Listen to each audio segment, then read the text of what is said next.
এখানে অনুষ্ঠান শুরু হয়ে যাবে, কিছুক্ষণের ভিতরে আমাদের অনুষ্ঠান শুরু হয়ে যাবে। এখানে আপনারা দলে দলে এসে এখানে পরিবেশ। একদম তাইদুল ভাই কিন্তু একদিনে গড়ে ওঠে নাই। আজকে যে তাইদুল ভাইকে নিয়ে এত হইচই বা এত সাংবাদিক তার সামনে যাইতেছে, এটা এই তাইদুল ভাই তৈরি হওয়ার পিছনে অনেক কষ্ট, অনেক সময় ব্যয় করতে হয়েছে।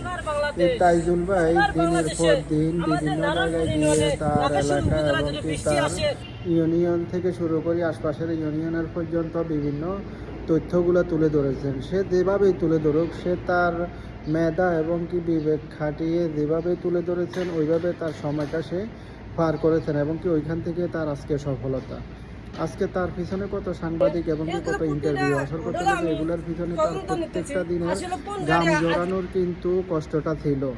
হঠাৎ করে একদিনে কিন্তু তার কোনো কিছুই হয় নাই। সে প্রত্যেক দিন ভিডিও দিত, বিভিন্ন জায়গায় বিভিন্ন সমস্যাগুলো নিয়ে তার ঠিক যতটুকু জানা ছিল অতটুকু দিয়ে সে তার ভিডিওগুলো মানুষের কাছে পৌঁছে দেওয়ার চেষ্টা করতো।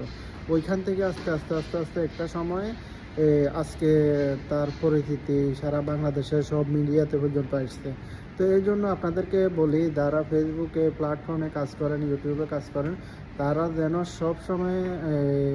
সবসময় ভিডিও বা ছবি আপলোড করে থাকেন। কারণ কোন ভিডিও কোন ছবির দ্বারা আপনার ফেসবুকে আপনার এটা ভাইরাল হবে বা মানুষের কাছে যাবে, ফেসবুক আপনার ভিডিও বা ছবি পোস্টটা মানুষের কাছে পৌঁছে দিবে, সেটা কখনো বলা যায় না। কারণ ফেসবুক থেকে বলা হয়েছে যে আপনি যদি নিয়মিত ভিডিও বা পোস্ট করেন, অবশ্যই এখান থেকে আপনার সফলতা একদিন আসবেই। কিন্তু আপনি যদি থেমে থাকেন, তাহলে কখনো তাইজুল ভাইয়ের জায়গায় আপনি যেতে পারবেন না। তো এই জন্য সবসময় মনে রাখবেন, সফলতার জন্য অবশ্যই আপনাকে কষ্ট করতে হবে, সময় দিতে হবে। যত বেশি সময় দিবেন, ওইখান থেকে সফলতা তত তাড়াতাড়ি আসবে। কিন্তু সেটা হয়তো 2 মাস, 4 মাস, 6 মাস, 1 বছর, কিন্তু আপনি নিয়মিত লেগে থাকতে হবে ফেসবুকের পিছনে বা ইউটিউবের পিছনে, সেটা যে কোনো কাজে হোক না কেন।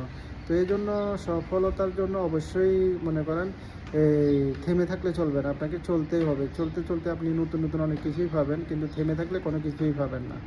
ধন্যবাদ।